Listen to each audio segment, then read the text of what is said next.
The first thing you want to do is get up off of your computer. Then you're going to want to close your computer. It's a distraction. Get off, stop being a Discord mod, and get up. The next thing you want to do is get some shoes on. Now you have your shoes on. Congratulations. You're going to cautiously open the door because you haven't had sunlight and you're pretty scared about it.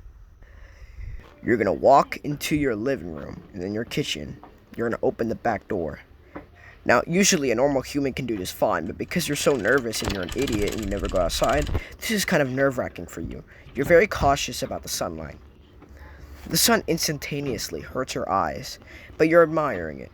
You're so scared about touching grass. Look at you, trying to cautiously open the door, and boom, you're flashbanged.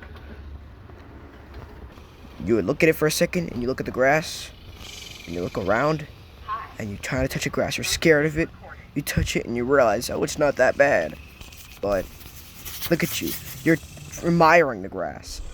You better go touch grass. Go outside right now. I hope you enjoyed this tutorial. Thanks for watching.